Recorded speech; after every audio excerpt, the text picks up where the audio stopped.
Hi, in this Luminar 4 tutorial, I'm going to show you the tools inside the Canvas tab. And I'm also going to tell you why this is the first place you should start when processing any of your photographs in Luminar.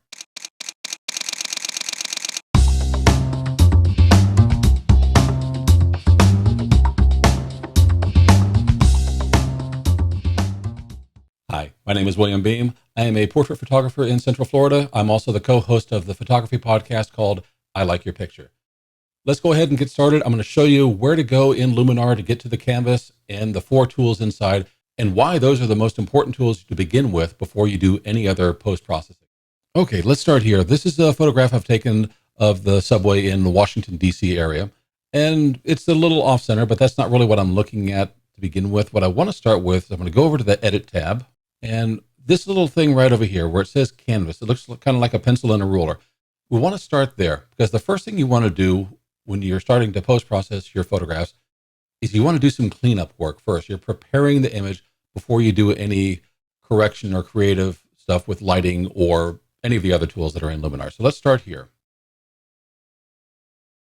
The very first tool that I start to work with is lens geometry. And honestly, it's really very simple to use. Most of the time, I do one thing. I click this checkbox where it says Auto Distortion Corrections. And if you're paying attention, you may have seen how that just kind of popped the image a little bit. So let me turn it off and take a look down at the bottom. You can see where this railing is curved a little bit, and that's because of there's distortion. I'm using a very wide angle lens on this photograph. So I click that, and you can see how the photograph kind of pops, and it just corrects for that lens distortion. I don't really need that little bar down there, and it's not perfectly done, but that's okay. We can fix that with some of our other tools. But before we go anywhere else, I just wanted to show you that just the way that pops and corrects either pin cushioning or barrel distortion. We've got a photograph over here that I took of the Treasury Department, and I want to use that to show just a couple of the other tools inside of the lens and geometry section. Now, you may notice that I'm kind of at a bit of an awkward angle, and also the building is kind of slanted down. I just quickly walked by, did this handheld. So I'm going to go ahead and I'm going to click Auto Distortion Corrections. And let's take a look down to, if you want to do this manually with the lens distortion, you can do the slider and kind of move things to see if that helps the look versus the auto. Honestly, I kind of like where we land with the auto. I don't recall a single time I've ever had to go in here and do that. But you may want to come down here and use some of these other tools, vertical, horizontal, and so forth. We're not going to try and fix this image. I just want to show you what the results are. So if you do this vertically, I'm going to click way over here just to see. It kind of tilts it on an axis vertically to see if you want to move something at an angle. Horizontal does the same thing, only it does it from side to side, so left to right. And as I said, you can tell that I clicked, or that I took this photograph at a bit of an angle. You can try to correct that. It really depends on the photograph that you have. And you can see that it almost looks like it took it a little bit more straightforward, but you're going to have to do some cropping because you lose some of the image here on the sides when you use those tools. Rotating will help us fix kind of what we do in the crop tool a little bit. So I'm going to move this over to the side a little bit, and you can see how we're kind of rotating it. And what I'm trying to do when you're rotating something is maybe fix that horizontal line from the top of the building in this particular case. But the problem is then I've created another one over here. So you can rotate your image, but you may end up needing to do other corrections. And I'm just double clicking the titles to reset them back.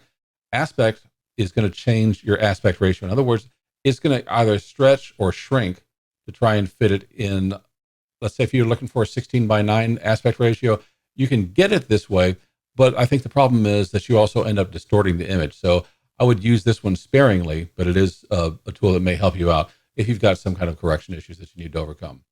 Scale is kind of going to zoom you in and out. So if I click over here to 42, it kind of zoomed in a little bit. And if I click the opposite side of the center, you can see it kind of pushed us away. Again, keep in mind that your canvas may be different than what is in the photograph after you've done that. So you may still need to come back and do some cropping.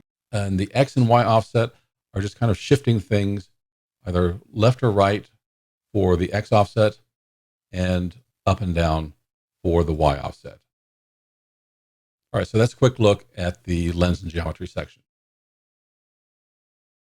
Okay, let's take a look at the crop and rotate. So I'm come back here to this little underground photo, crop and rotate. So you've got a number of options here. And let's start off with this aspect ratio. As I hover over that, you can see how the little brackets come around. You can kind of freehand this a little bit, and it keeps its aspect ratio as you move it. So I'm not holding down a shift key or doing anything else like that. It just automatically knows to keep that. But if you want a different aspect ratio, for example, I really like 16 by 9 on most of my crops, then you can just choose it there. One of the things I like is that you do have an option here to free transform. So if we check that, then you can move it around and make your own aspect ratio. So you've got options to do uh, basically whatever you want to do, because there are times that you may need to just come up with a crop that just doesn't fit any of the standard ones. Transposed changes your crop from the original. So in other words, let's say if I did 16 by 9, and we come over here now and change this to transposed, it's simply going to make it from a landscape to a portrait or vice versa. There are a couple of things down here that I like. Facebook cover, Facebook feed. Those are dimensions that you need for some social media. I'm hoping that they come along and do a few more. If you're doing Instagram, then there's a square crop that you can use. And the transpose could probably help you if you're doing Facebook or Instagram stories. All right, so these items at the bottom here, let's start with on the right-hand side. This is your rotate tool. So if you want to change this and flip something or kind of around clockwise, you can do that and just move it the way you need to. This one over here, where the arrows are pointing up and down, flip vertical, is basically going to turn the thing upside down. So it's another way to do the same thing you could with just one click instead of using twice on the rotate tool. This last one here, instead of flipping it upside down like this tool does, is going to flip it horizontally. So sometimes you may want to have somebody with their hand on this side. Maybe you want to have them with a hand on the other side. You don't have a shot like that. You can just go ahead and flip that, and it'll just simply mirror the image. All right, so that's all for crop and rotate. Okay, the two tools at the top I've kind of saved for last, and this is part of cleaning up your images. So you have an erase tool and you have a clone and stamp tool. They do similar things, but they accomplish them in different ways. Erase, if you're familiar with a healing tool in Photoshop tools, is very similar. So I'm going to go ahead and I'm going to click erase, and let's just say I don't like this bird right here. He's bothering me. I am going to go ahead and highlight him. And when I'm done with that, I'm going to click done, and that bird's gone. Let's go ahead and undo that now. Now, that works by determining the area around it. So in this case, I've got a blue sky. It was very easy for the tool to determine what should have replaced it by looking at the surrounding area. If you have a more complex scene, you're probably going to want to use something like clone and stamp. The idea with clone and stamp is that you select the source area that's going to replace the item that you want to get rid of. So you can see where it says click to select source. I'm just going to click on the blue sky right next to him. And watch as I go through this. You can see that it's trying to select the source. The problem is, if the source goes over where the bird was, then all I end up doing is drawing the bird in another place. Not the result we were looking for. So you need to select a source and then watch to make sure that whatever it goes over isn't what you're looking for. So if you want to change your source, you can hold down the Option key on Mac or the Alt key on Windows, select a different source, and then we go through here and so the bird's gone. Now, one thing that's a little bit different, because I selected a source, this far apart, you can see that the color is slightly different in the sky. Up here, it's a bit darker than it was down here. So I really like the clone and stamp tool, but I use it for very small details, not for large ones like this. So let's go ahead and undo that. And there's the bird where he was in his original position. What I would do here is probably select something a little closer down here where the color is the same and just brush like this. And then I might reselect to come over here.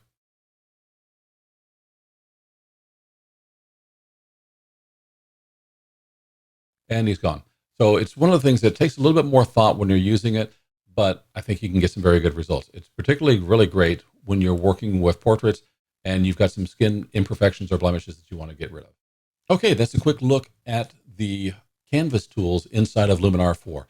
Now, I want you to think about why this is important. Is you're kind of preparing your image before you do any other work. If you notice with the lens geometry that it kind of changed the edges a little bit. Same thing with the crop.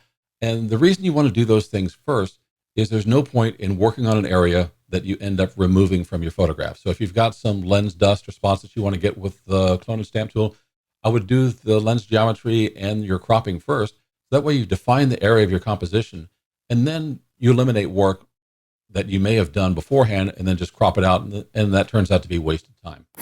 I hope this was helpful to you. If you found value in this, please, I'd urge you to go ahead, like the video, subscribe, and leave a comment. I'd like to know what your thoughts are on the erase tool versus the clone and stamp tool. Which one do you think you would end up using?